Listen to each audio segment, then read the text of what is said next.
Guys, it's a pretty well-known fact in the Army that even an abandoned Air Force base is probably nicer than the nicest Army installation.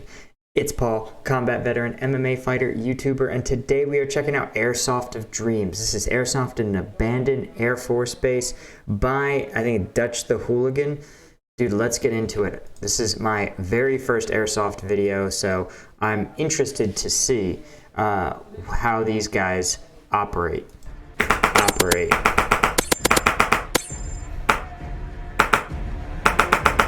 Oh, that's shady. Okay, so it looks like the rules of Airsoft are that if you get hit, you just gotta self-accountable that you're down. But shout out to this dude who is doing everything he can to let the shooter know that he's down while still blocking rounds for his friend. That is doing somebody a solid, even in death.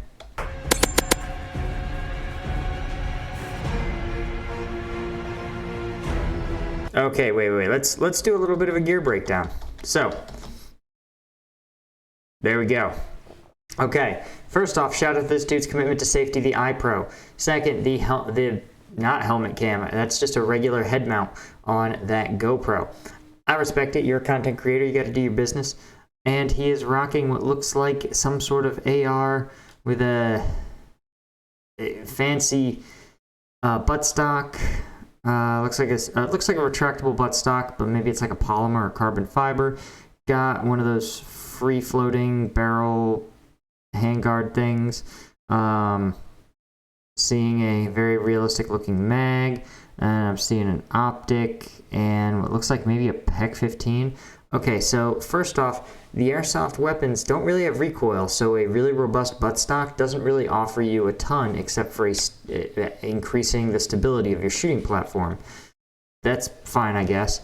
Again, all the extra handguards over the barrel don't really offer you anything, as far as I know, because the reason you want free-floating barrels is because of barrel harmonics. I mean, the barrel fires round after round. It sort of rotates a little bit, right, as round after round passes through it at a certain interval, almost like the way a string vibrates when you sort of pluck it at every so often. So, and you want the barrel to free float because there's beliefs about how those harmonics operate, and that'll improve the accuracy of your second and third shots if there's less disrupting those barrel harmonics. None of those apply to plastic BBs. Of course, our boy is rocking multicam. He has a leg drop holster that is not just similar to, but I think the exact leg drop holster that I wore in Afghanistan. So respect, it's a good one.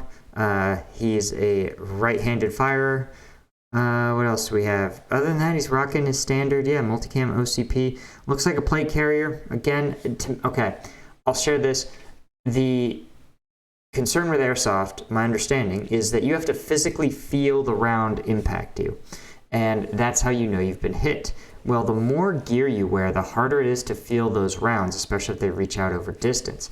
And if you have even a plate carrier with just like soft filler plates, you're not going to feel it, which maybe is the whole point.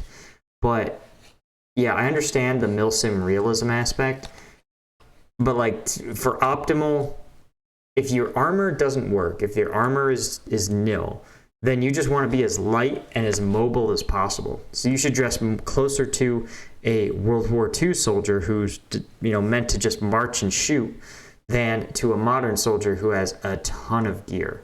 What I also don't see is radio. He has no comms, and the big three of infantry combat, in fact any combat, are shoot, move, and communicate. Those are the three domains where you have to develop your skills. And there's also things like sustain and survive they've recently added.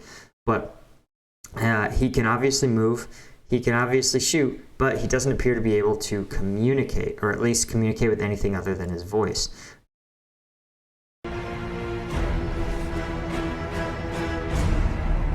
Dutch the Hooligan. Shout out to his branded intro. Sup, and welcome to part 1 of my experiences at a 2-day airsoft operation at the abandoned George Air Force Base in Victorville, California. Okay, that's a great use of these Air Force bases, but that is real abandoned. This video is a special long play detailing all of my movements and encounters to try to give you an idea of the vast. Yeah, this is really interesting to me. Okay, I love how the refs are, I assume these are the refs in reflective gear. That's really important. They might be referees, they might be like safeties. Other than that, I guess maybe the camouflage is how people distinguish friend from foe. Interesting, like, setups, right? This guy is kind of going for that, like, federal agent look. Maybe these two guys. You know, again, a lot of milsim, but it's hard to know. What are the uniform requirements like at a milsim airsoft event? Do they mandate that certain camo patterns are on certain teams, or do they just give you an armband or some other, like, basic identifier? Scale and difficulty of this location. Being such a large field, the stakes are high. If we're hit and we... Okay, just going to point this out. That guy back there had some really expensive, like, okay, here we go. There he is. I'm like, well, probably your internet connection sucks. There we go. Well, this guy's another good example of extremely high-end active headphones,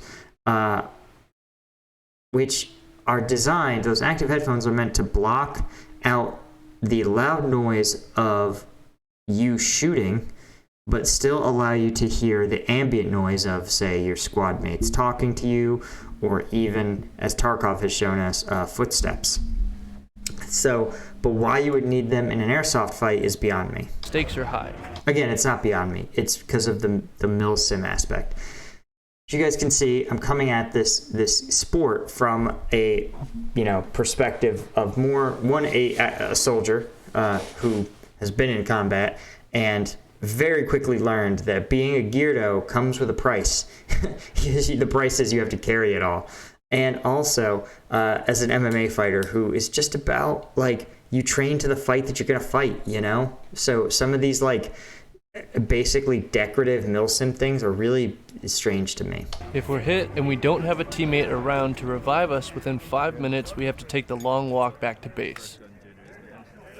5, 4. Oh, are those laser tag systems? 3, 2, 1. Look at the map. The game mode is domination, and both teams can see the live map and capture point status on their phone. Oh, okay, wait, look at this. They are actually moving out in a relatively decent formation, right? They are in sort of a wedge formation, though what they are not doing, you notice every single one of them is facing forward. Once you are live, right? Once you leave what we call the, well, it depends, whatever your friendly areas are, whether it's you leave your LPO, you leave your fob, you leave your patrol base, you leave your friendly area behind, right? You want to put your head on what's called a swivel. And usually you want to have that swivel in a certain direction.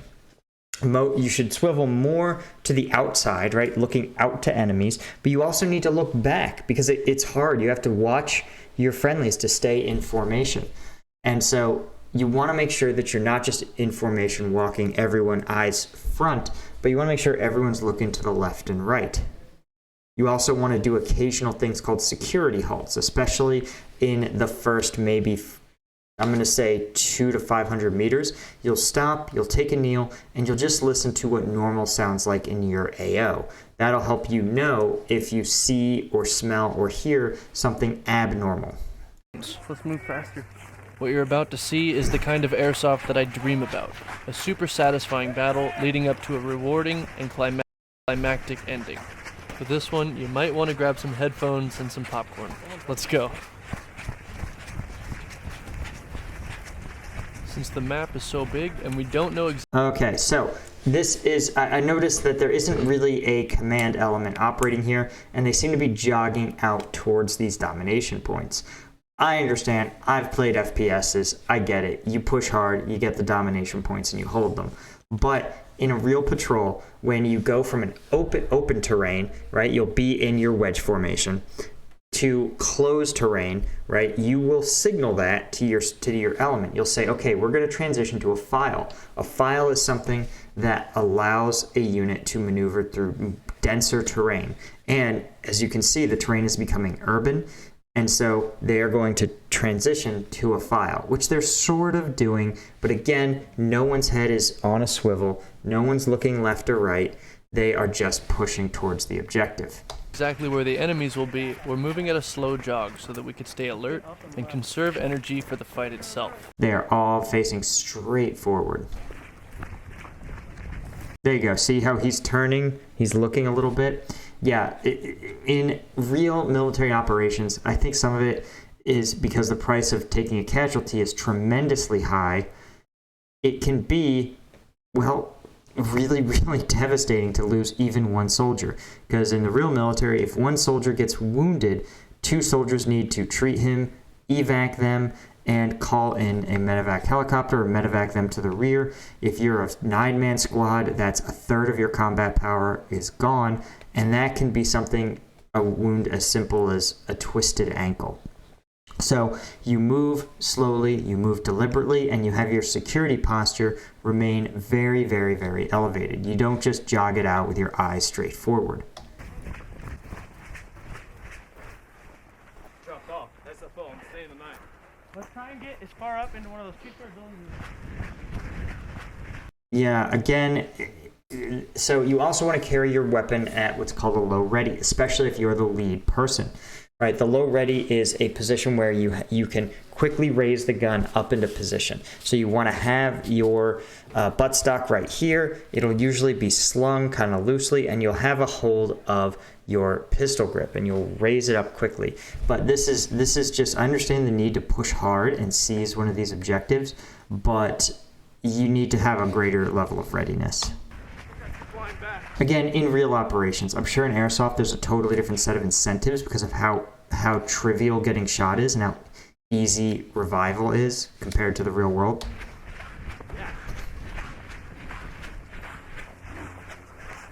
So where we? Yep, we saw some.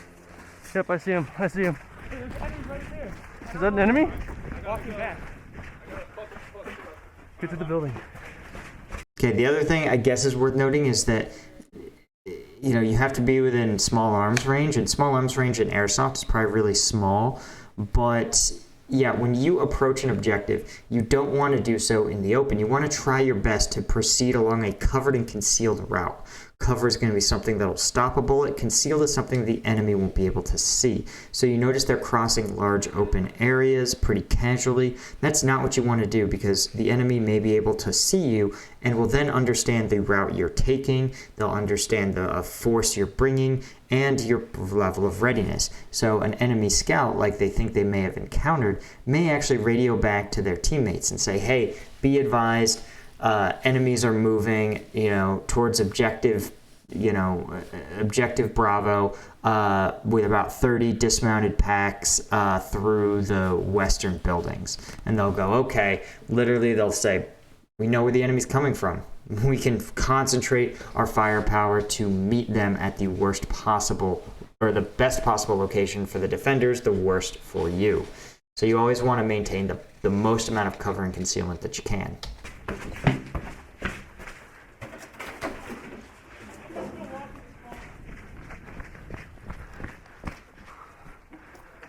Holy shit, they're all over there. Alphonse, take the building in front of you. I'm on you. Where? Okay, so I assume if that is the enemy, right, and it's hard, they're in the open. One of the things that is really important in military operations is clear communication. So what he said is, they're all over there. So, of course, you assume that the enemy, right, isn't going to have armored vehicles or rotary wing aircraft or even Humvees, but it's still important to give your friendlies a solid number. So what he should have said is, hey, we have 1, 2, 3, 4, 5, 6 dismounted packs, or about 6 dismounts right straight ahead on the road. Right? You want to also try as best you can to give people a direction. So whether that's the clock system of 12, 11, 10, 6 dismounts, 10 at your 10 o'clock, 50 meters ahead is how you would want to communicate that more clearly. You could also, of course, give a cardinal direction to the north, the south, the east, or the west. That's usually better for things like aircraft who may not know which way you're facing. Yeah, take this building. Get upstairs, quick.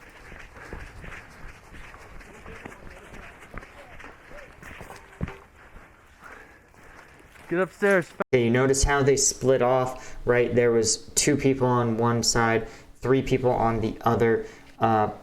Is that a great method? It might be. It could be. It depends on, I guess, your tactics. Fast. It would be better if we could take the one across from us. All right, let's get one more building up. Yep. Yep. Hey, go. Yep. Quick. So if there's a chance that the enemy is already kind of camped out there, they want to be moving at a much higher level of readiness, and usually using something called Overwatch. Overwatch is this idea where one person is providing is available to provide covering fire while the other element maneuvers into position, and they leapfrog, right? So that one person is always overwatching, one person is maneuvering. It's bounding is how it's sometimes referred to, because they bound forward in leaps.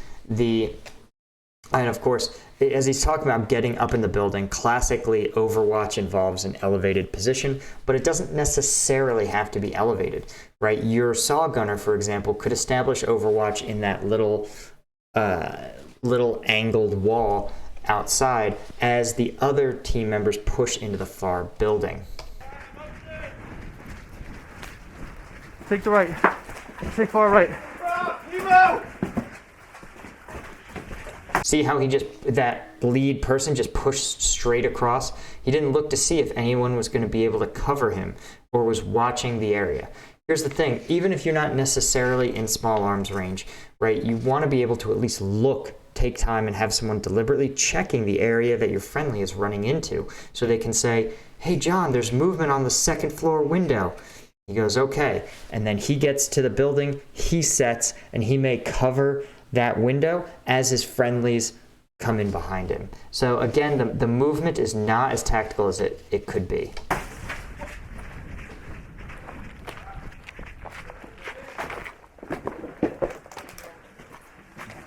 I see anything moving. Did they see you? See, again, enemies moving 2 to 3, 6 to 9. When you're a 9-man element, you always want to make sure you're engaging enemies, that you're not picking a fight with too big a dog. And certainly if the enemy element is 12 to 15 and you're a 3-man squad, you probably want to try to let that sleeping dog lie. Hey, he's not up high. Yep. Right across. Moving up. Coming with you, Gus. Turn up.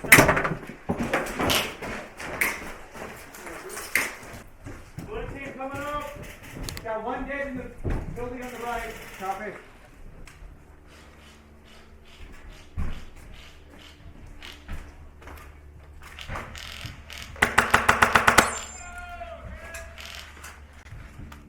See, this is the maneuver that I'm talking about. You notice how one person is providing that covering of the building as the other element moves forward. Gotta move up, dude. All right, me too. I'll watch left, you watch right. Watch right. Hard right. So he says that, okay, there's friendlies on the top right. Those friendlies should be the ones doing the covering, maybe out the windows. They shouldn't be moving together. It should be one and then the other.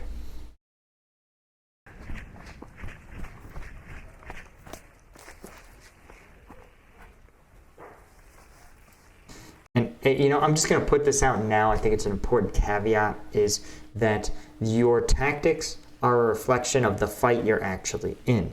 And that includes the enemy's disposition, their technology, their objectives, your objectives, the law of war, the number and disposition of the civilians in the area.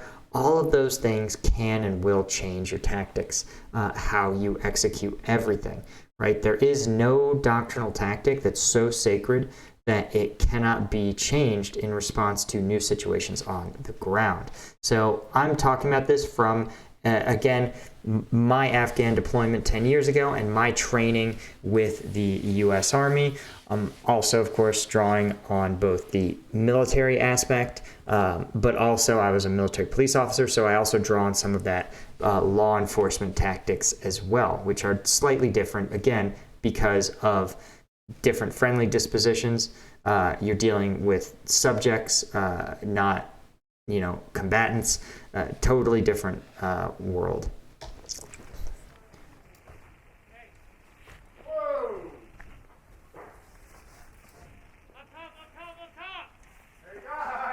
Yeah, again, up top, it's hard to say. Clear communication is so important. There's a guy right here. Hit down. Hit. Yo, brother.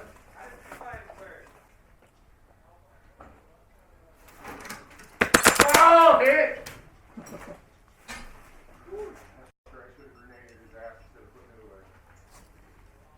Isn't that gone or it's away! No, shooting. Negative. It didn't go in. I don't know, these are quotes from like a video game or something. But yeah, clearing a room with a nade is a great idea if you're certain there's nothing but combatants. Of course, usually you want to toss that grenade, have it go off, and then immediately push into the room because the enemy has gotten behind cover. Sort of by definition, they're not going to be looking out. They didn't want to get hit. So you have a few seconds in which you can gain a potentially decisive advantage as you push in. But you see, he's doing this by himself, which is not what you want to do. In a tactical environment, you want at least 3 people to clear a room. In a law enforcement environment, it may look slightly more like what he's doing, though you would want to check your corners as best you can before entering a room.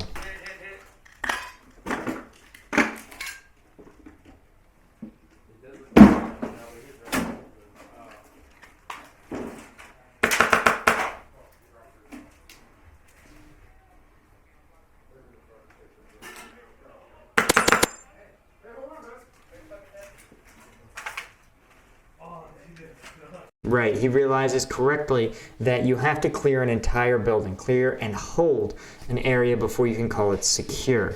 And this is one of the biggest frustrations in urban combat, is that you can clear a whole city block, but without the appropriate number of forces to just hold that area, there's no guarantee that the enemy won't move in once you've left.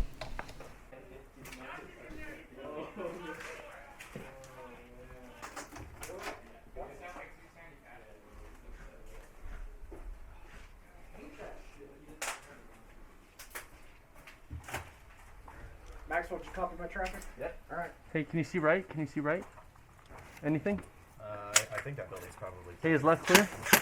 Left clear? Is left clear? I don't see anything. Moving around right. Okay, yeah, he's moving a lot more tactically now. It sounds like maybe they were really confident they weren't going to engage the enemy up until a certain point, but now he's relying more and more on Overwatch before he maneuvers. This is just interesting because there's not really a chain, doesn't appear to be a chain of command per se. I know we took this building right now.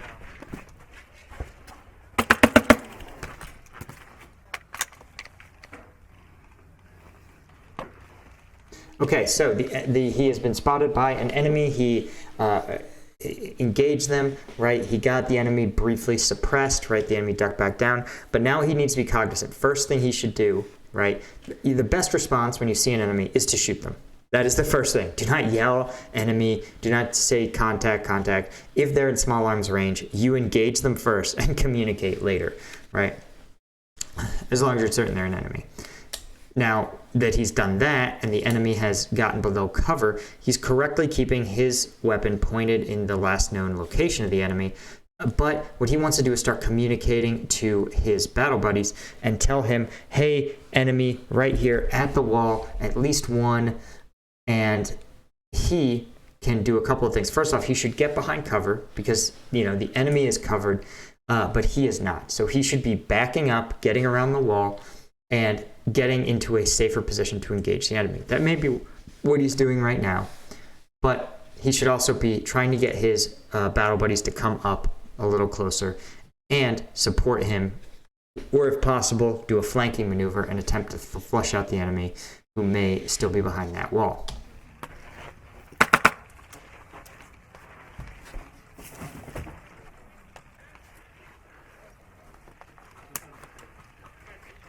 So what's interesting is he inserted the mag back into his pouch. They actually, some soldiers will carry a mag dump pouch, which is just a small, sometimes unrollable pouch that's secured by a elastic tie in which you can just shove empty mags without too much thinking about it.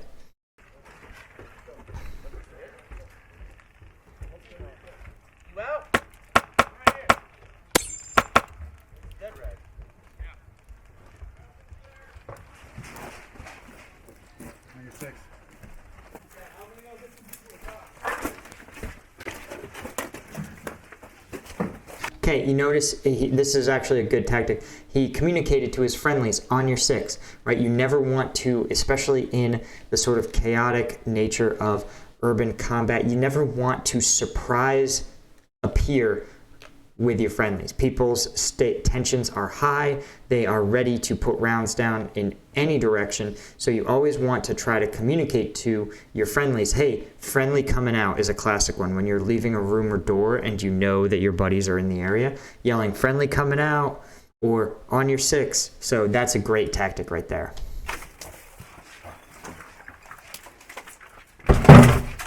Technique. It's really a technique. Exactly. Let me go in. I got a small gun. Damn, shout out to that dude for having a pocket on the back of his ACH. Just crazy. Normally what would go there would be an IR strobe, and that's so that aircraft overhead can look down and see your location. Also, shout out to this dude for having multicam gear, but Vietnam Tiger Stripe, or maybe like a smoothed version of Air Force ABUs? Huh. But yeah, and it says integrity, discipline, honor, Kingsman PR. I mean, I love cool patches, honestly. Maybe that should be my merch. It's just one sick patch, like no shirts, nothing else. Okay, so you notice, when your friendly crosses into your weapon's line of fire, that's what's called flagging. And it's, again, pretty dangerous. Airsoft probably doesn't have friendly fire, so it's less of an issue, but it's just a bad habit to get in with facsimile guns. If you're gonna do milsim, trust me, the military does not play with flagging your battle buddies.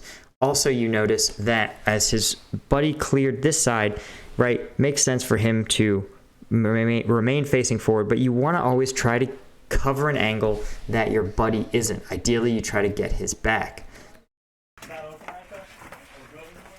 There you go. See, he's pointed directly at his battle buddy's head. This is not the way to go about that. Again, the habits are so bad for that. Even with airsoft firearms, you just wouldn't want to get in those habits.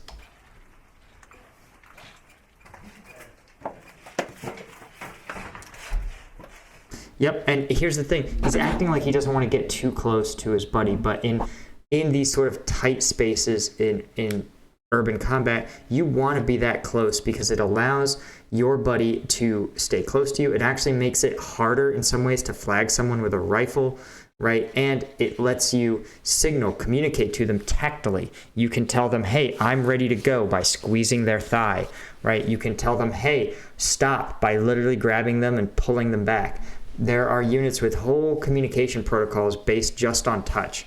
So it's actually not the worst call in the world to get real close, to get that close to your friendly when you're clearing a tight area like this. See, his buddy just cleared that. So you would want, if your buddy's clearing the corner, you remain facing forward. This is something that honestly, units have to spend a long time training together to polish up all of these protocols. Months and months and months and months of rehearsals. So for a random airsoft game, it's pretty hard to do that.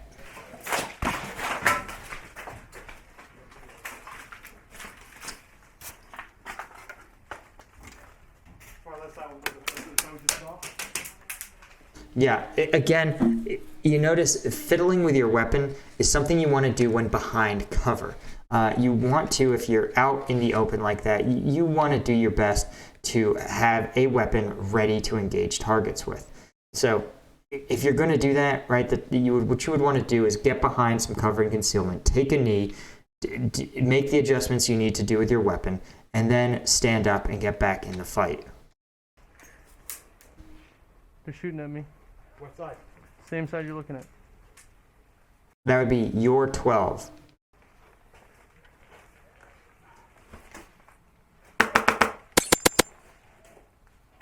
He's hit. Good job. Good kill. Good kill. Thank you. One on the building. Far out. All right, on this side. Running across. Whoa, something's coming fast. Hey, watch it, watch it. Oh. Clear. I'm good. Oh, interesting. So they just declare a 10-foot kill radius. Huh. Okay, that's not how a real grenade will work. A real grenade does have a 10-foot or so lethal radius, but what it also does is send shrapnel. I think it's up to 30 meters. So the potential danger is much, much greater. Definitely far enough away. They threw a grenade in the building? Yeah, inside. You dead? No.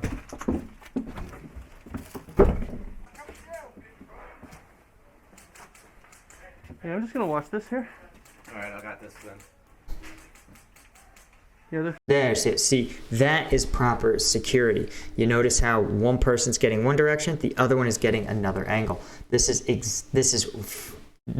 fundamentally sound military urban warfare tactics. throwing grenades over. They're Hey, left side, they're throwing grenades in.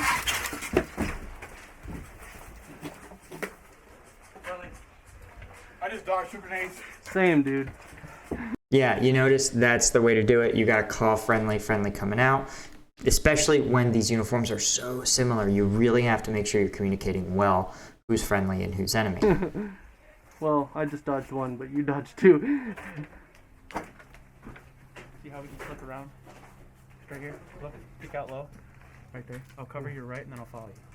Whoa, look at this. Look at this fundamentally sound work. Making a plan involving covering and then following. This is bounding. This is tactically sound. But again, like you said, these guys are buddies. So they've had time, they've worked together a lot, and they have a really good sense of how to maneuver. This is why in military, why so many, especially in the Army and the Marine Corps, there's a big emphasis on everyone going through a standard set of training. So that even if 2 soldiers from 2 totally different units, potentially even from different MOSs or job specialties, can be thrust together, they would be able to perform these sort of basic maneuvers to safely, say, enter and clear a room, safely maneuver through an urban area, right? Think in the same basic principles of how to advance and how to move tactically. I can't squeeze by. Nothing, but we're staying low and moving slowly. Going. Go. Go ahead.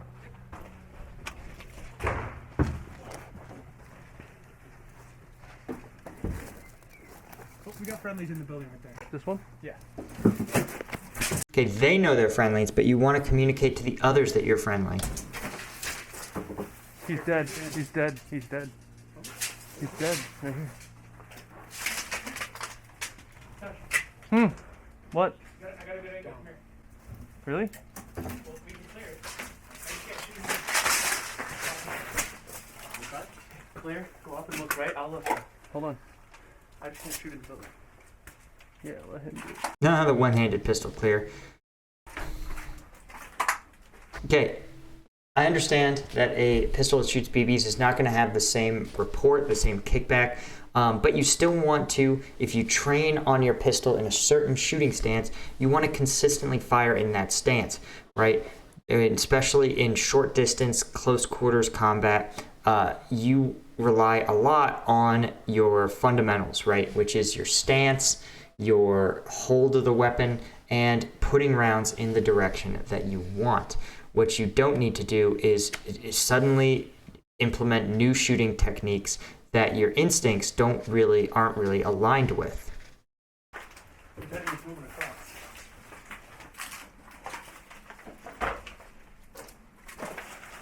Over into this corner. There's holes in the wall right here. Look right. Ready?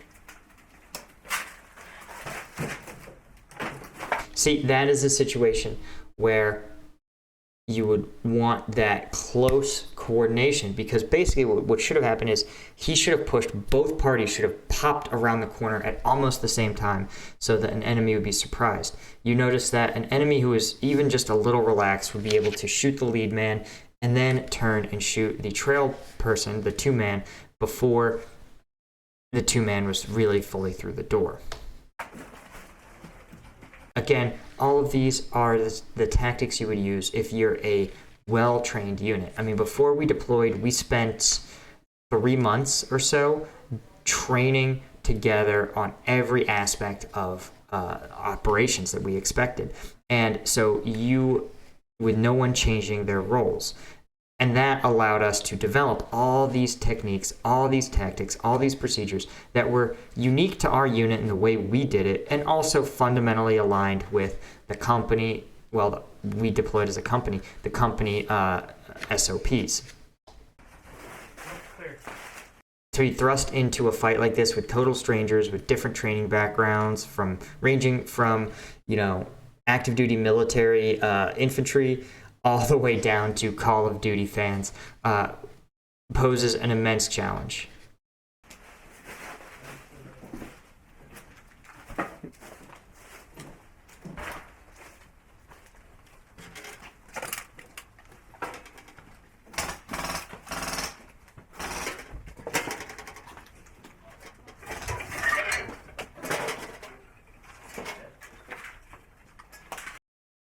Again, the really questionable weapons handling just bothers me on a fundamental safety level.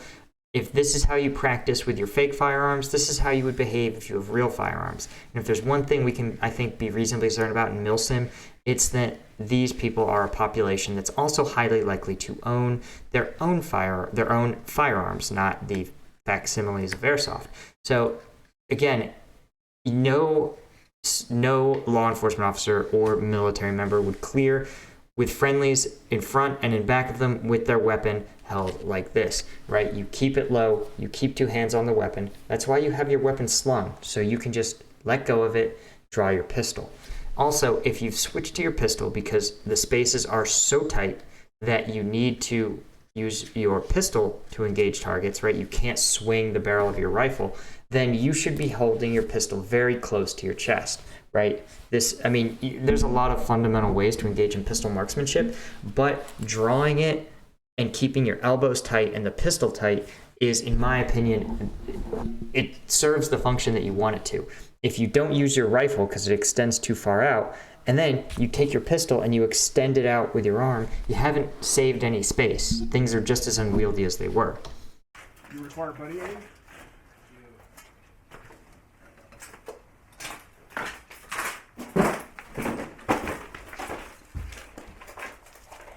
Sorry.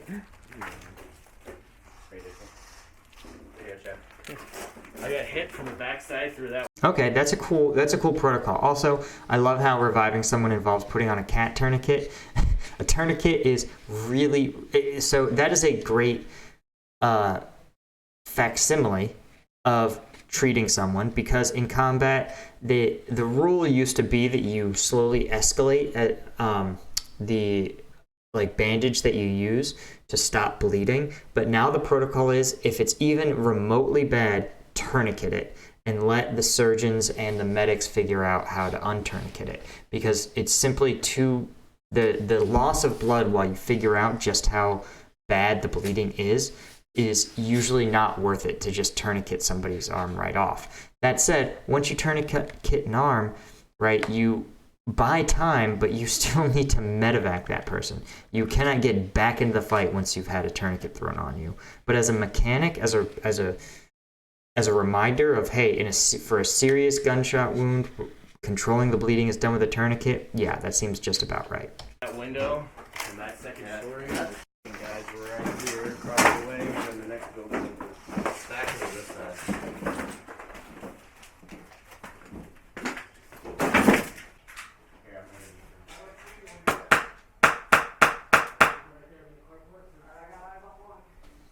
again, their love of casually crossing open areas is so puzzling to me.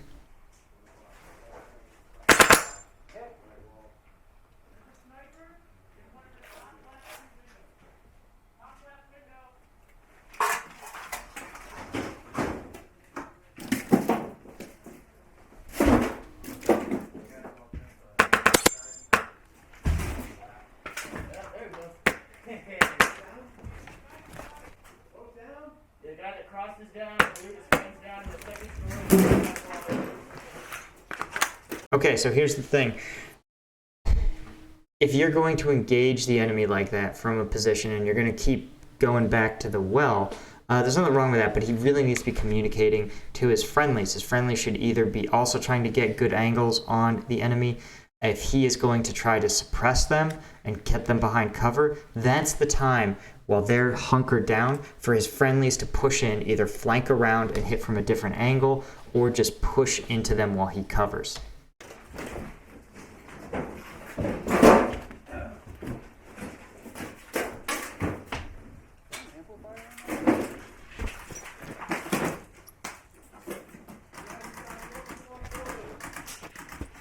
Because right now, the enemy could be maneuvering on him.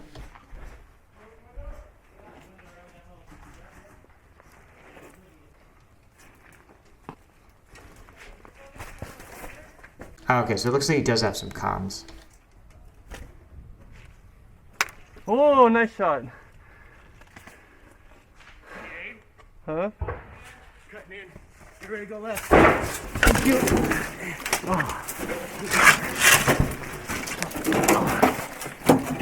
I don't have a thing. Oh, dude. Thanks. I got sniped on my way back. Thanks, man. You're good. Oh, there's one inside. Shout out to the dude rocking the flannel. The dude in the flannel actually appears to maybe know what he's doing, because you notice he did not play. There was nothing gentle about the way he grabbed his buddy and dragged him behind cover. Yeah, I'm kind of getting the vibe he may be ex-military, or maybe his dad just instilled some tactical sense in him.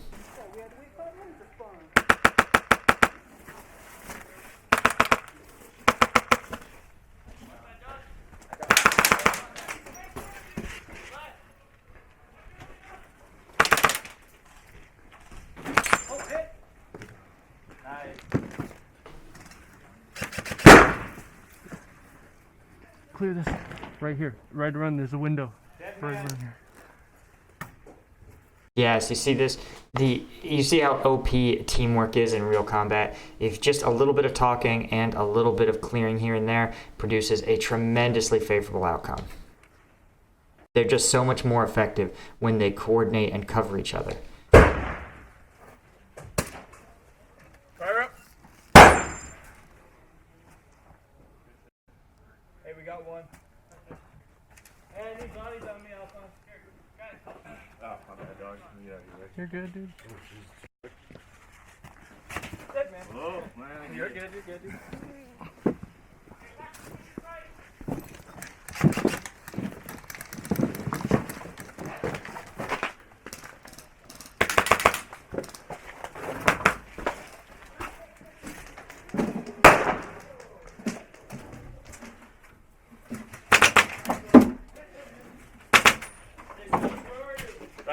Right in front of you.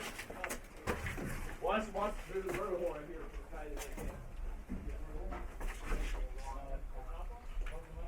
Hit! Hello there. It's too bad I already cooked it off for us.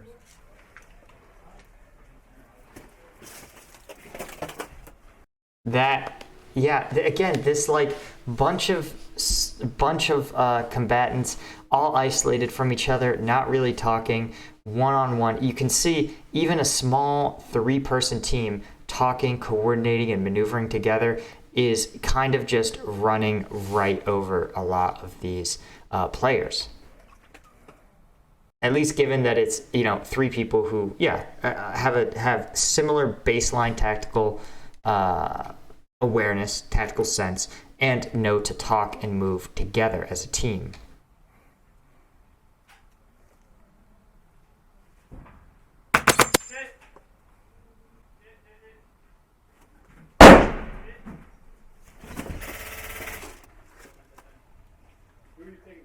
Friendly, friendly, friendly behind you. Yeah, you notice how he almost just did a team kill there, and that's just what happens if you don't communicate. And it's hard to know, right? This is why urban combat is so tough and it involves so much coordination, is because you have to have a sense, sort of intuitively, right? There's no substitute for it, where your friendlies are moving through the building and the enemy could be.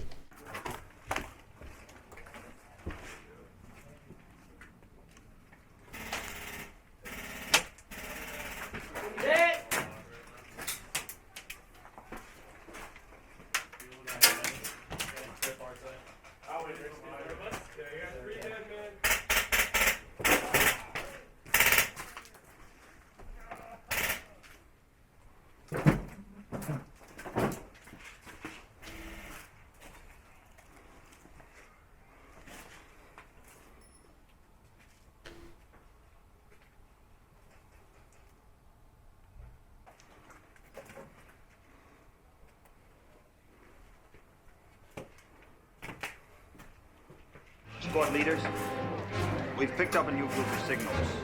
Enemy fighters coming your way.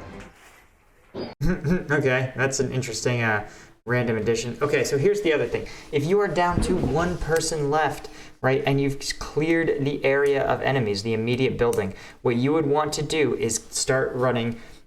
One person is not enough to really continue the fight. What you would want to do instead, he would want to begin to gather his casualties, create what's called a CCP, or a casualty collection point, and in this case, start to revive them all. But in a real scenario, you would want to identify which you would start to triage. You would decide who's walking wounded, who can be made, who is most likely to survive the longest, and provide them stabilization treatment, again, tourniqueting wounds, that sort of thing. And frankly, what you will probably do is, I mean, if you were truly like one person left, you at that point would probably get your casualties together. If anyone can be saved or stabilized, you would try to save or stabilize them. If anyone can walk or come with you to retreat, you would try to get them to come with you. And then you would remove any valuable intelligence and the ID tags from the friendlies, and then you would have to just retreat. You'd have to go back to friendly lines, get reinforcements, and then try to push back to medevac your colleagues. Again, this is if you are the last person in a 9-man squad still up and running. This is it.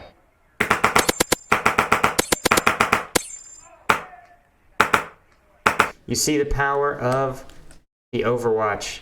If you have someone who's at an elevated position, and you see why they didn't have Overwatch. No one warned those 3 advancing fighters that there was an enemy staring right at them. Every single one of them got tunnel vision. You have to maneuver in a bound. Someone has to have the full-time dedicated job of keeping their eyes on the field in front of them. How many guns do you think, Gold 5? Say about 20 guns. Some on the surface, some on the towers.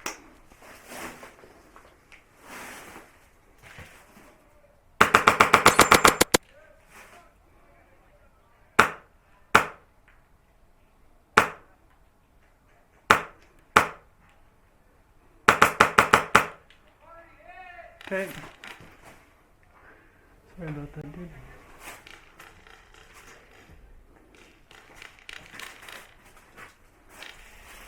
Switch to targeting computer. Right. This is the time, right? You've inflicted a ton of casualties. This is where you want to start treating your wounded and get those guys back in the fight. Or another option that he appears to be doing, if he knows reinforcements are inbound, he just wants to hunker in. And this is a great place to do it because he has a covered position, right? And the enemy, in order to engage him, has to cross a large open area with no cover. So he can stall for a long time and hold off advances while his buddies go back, revive, and come back into the fight.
Yeah, this is definitely a case study in just not communicating, right? Once you start taking casualties like that, there has to be some sort of communication of the people who, aren't hit to the other people to be like, hey, get out of the windows, get away from the windows and doors, get back a little bit, put some offset, and no one appears to be even communicating that so many people are being put down.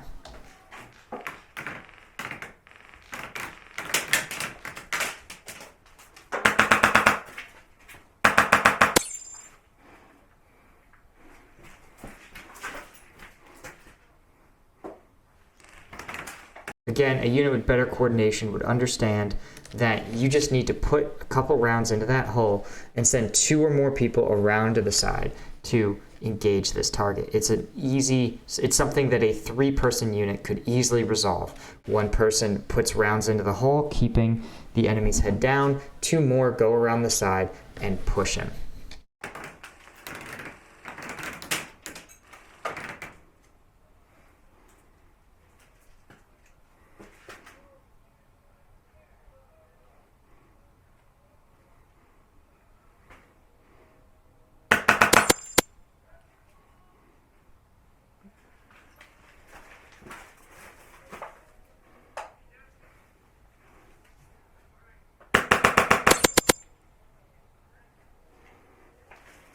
This is like comical, actually, to watch people undoubtedly get hit, go back to the exact same position, get hit again.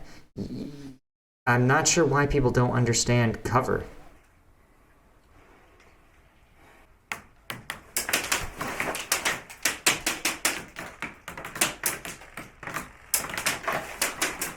Well, looks like my time here is done.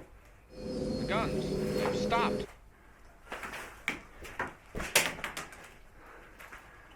I'm gonna try and stop him from pushing up on me.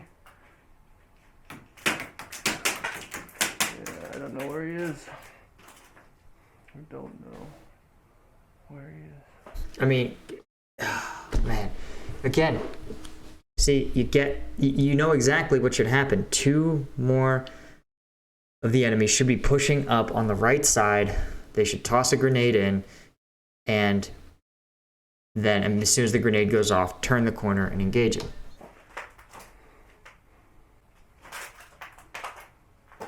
You have a support by fire and an assault element. This is, in the Army, it's so fundamental to our tactics. It's called Battle Drill 1 Alpha. Vulnerable from that side. Let's see.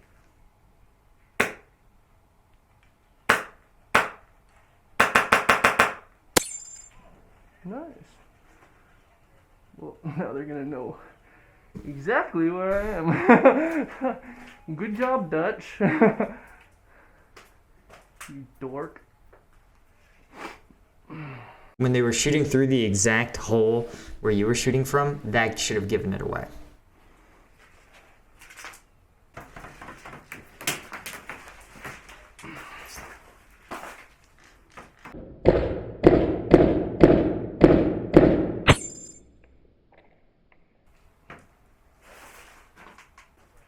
Hard to see past these trees. It's like perfect camouflage. It's just completely dark. They could hide in the shadows. Kind of like I'm doing, but they could be anywhere. I have one little hole, and they know where I'm at.